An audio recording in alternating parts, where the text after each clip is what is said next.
certain that when we think about treating our patients, that we're aware of the costs of medication today and the cost to our patient, so we don't take their medical dollar and set it on fire. With that being the case, without further ado, we will now begin our lecture series, Attention Deficit Hyperactivity Disorder. Now we'll see if I have an understanding of technicals. I may ask Brian in the back if he can advance the slides forward for me.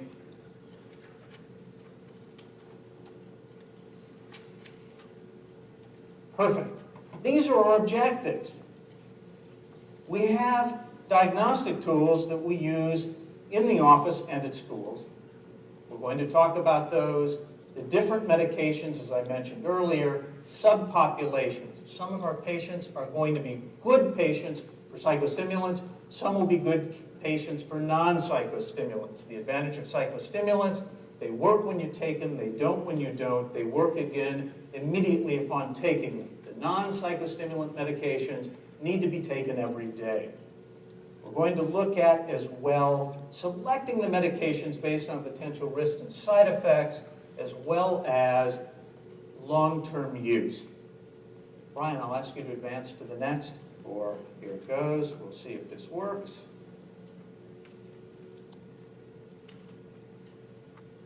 Demographics and pretest. This is where you all will utilize your hand devices to tell me who you are and what your practices are.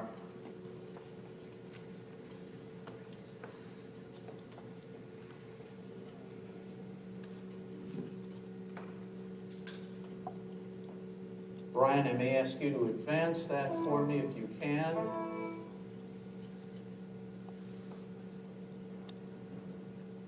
Yes. Pull open? Yes.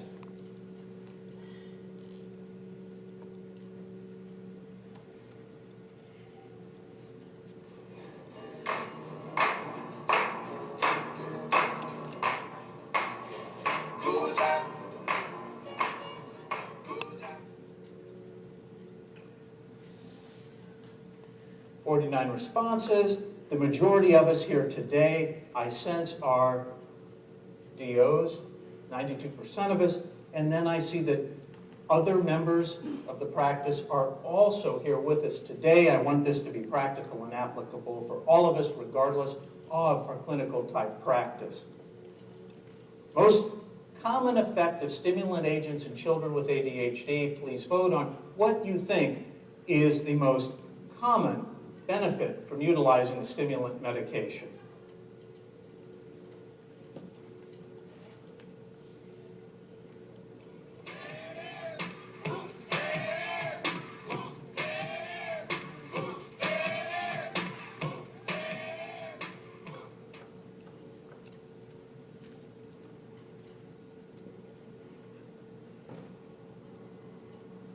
(73% improved attention span, 27% said decreased overactivity.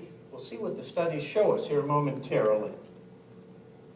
Which of the following is considered a behavioral screening tool useful in screening for ADHD? And we're looking for the one that is most commonly used and the one from which we obtain the most benefit. Please vote.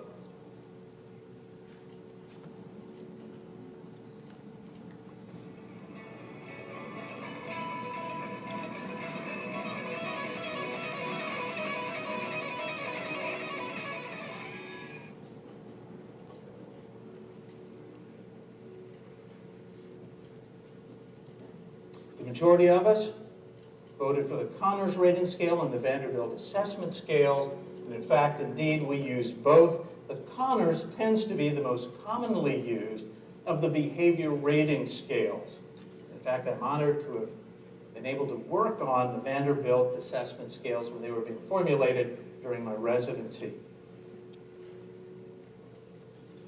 We're going to look at the following issues: prevalence. How commonly do we see attention deficit hyperactivity disorder? What are the diagnostic criteria so that you're able to make the diagnosis comfortably in your office setting? The consequences of ADHD, what are its ramifications? How do we evaluate? Thank you very, very much. and how do we intervene and treat?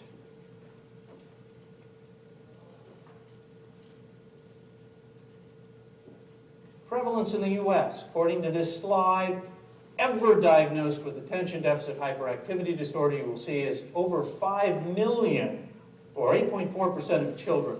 Many are undiagnosed. This is probably a question being asked, do we overdiagnose, do we underdiagnose? And the answer is yes, we do both. 7.3 million visits annually with primary care physicians with a diagnosis of attention deficit hyperactivity disorder. Those of you in primary care, pediatricians as well as family practice physicians, are the front line for diagnosing and treating attention deficit hyperactivity disorder. Boys diagnosed, 11.2%. Boys tend to predominate with the hyperactive impulsive intrusive type. Keeping in mind there are 3 types of attention deficit hyperactivity disorder: the impulsive intrusive hyperactive type, the inattentive type, the combined type. Females tend to predominate in the inattentive type, males in the hyperactive impulsive intrusive type, yet there's a crossover, and then we see the 3rd type, the combined type, where we see both young boys and girls. 2.5 million children and adolescents are currently taking medications in the United States. Prevalence is similar across cultures worldwide, according to the study that we cite during this lecture. Other studies will tell us that there tends to be a 2-to-1 prevalence of ADHD in the United States to other countries. Do we have a reason for that? We don't know. It is interesting that in America, our culture tends to be very hyperactive, as it were, itself, very goal-directed, and there may be a relationship between the two. Cardinal features of attention deficit hyperactivity disorder, as we just mentioned: inattention, hyperactivity, and impulsivity.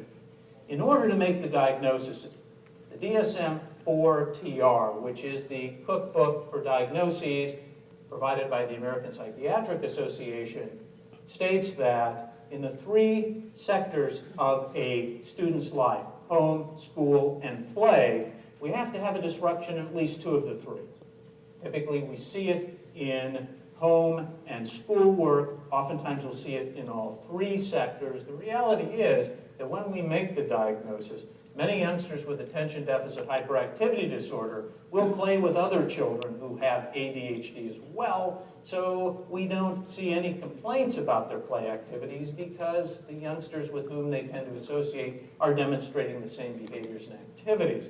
Where we see it is in school, and then parents typically will bring us the complaint: my child will not sit down at home, my child is constantly active, my child is getting into things. There are some children where one criterion alone will help us make the diagnosis, that is school. The reason being, one or both of the parents have attention deficit hyperactivity as well. The parents are totally disorganized. The home is complete chaos. So if you ask the parents, is the child disruptive at home? The parent will say, never noticed. So again, we have to really rely on teachers. We have to really rely on the Connors that teachers will fill out, the Connor scoring sheet, send us to our office so that we're able then to get a better assessment of what's happening at school. It is important that the signs and symptoms occur before the age of 7, or at least enough of them to give us a hint that something is going on. 30 to 60% of individuals diagnosed with attention deficit hyperactivity in childhood will persist with it throughout their lifetime. You'll notice here the ADHD Guideline recommendations as published in Pediatrics, November of this past year. We should do an evaluation for a youngster who presents with academic or behavioral problems, symptoms of inattention, symptoms of hyperactivity, symptoms of impulsivity. Typically and traditionally, teachers will contact the parents. There will be some discussion during a parent-teacher conference, and then when parents come to us as the clinicians, it's important for us to assess the child for attention deficit hyperactivity disorder. What do we look at? we look at their school performance. That's one of the easiest areas to assess. Teachers will bring us the report card. We get a copy of it from the parents. They fill out a Connors long form for us. We review that. Teachers fill it out. Parents fill it out. Peer relations, information from parents about what other students or playmates are saying about their child. Sibling relations, oftentimes we'll see when parents bring their child into the office, they come as a convention. They bring other siblings. And I interview the siblings with the child present just to ask them what's going on, how they perceive things happening. The parent relations, I talk with parents about, their relations with the child, and I also talk with parents about their relations with each other. I admit today it is becoming fewer, farther between, where I have both parents at a session. Community activities, I look to see if the child is participating in community activities or if the child is isolated because of his or her behaviors, and I look at as well at the behavioral issues. Please know, as a child and adolescent psychiatrist, I don't throw a pill at everything. We're going to be talking about treatment approaches with pharmacology. However, there are some times where medication is not indicated. There are times when the real treatment approach is teaching parents to say one word, and that is the word no. And teaching parents how to set appropriate boundaries that are consistent boundaries, and also teaching parents how to provide rewards. That if a parent says to a child, especially one with ADHD, if you're good all week, you can go to a movie or a party on Saturday. For a youngster with attention deficit hyperactivity disorder, the time between 8 in the morning and 12 noon of the same day might as well be a light year. So to say to a child, if you're good all week, you'll be rewarded on the weekend, is not going to be a reality for a child with ADHD of the inattentive type or the hyperactive type or the combined type. And we know it's even difficult for children without attention deficit hyperactivity disorder to defer gratification longer than an 8-hour period. Again, the diagnostic criteria, you'll notice the core symptoms must be present for at least 6 months. Some of these symptoms need to be present before the age of 7, as we already mentioned. Some impairment from these symptoms must be present again in 2 or more settings: home, school, play. Significant impairment should be present, and other psychiatric disorders need to be ruled out. Again, there are many. There are confounders, there are comorbidities. We see today in a lot of children post-traumatic stress disorder. We live in a very traumatic world.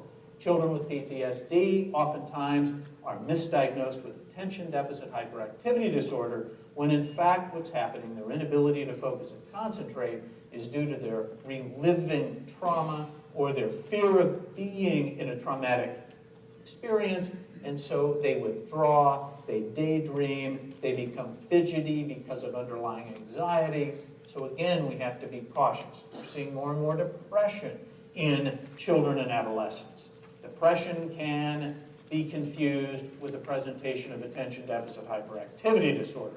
The depressed child may have disturbances in sleep, appetite, memory, concentration, energy, fun activities. It may look like ADHD when in fact it is a mood disorder.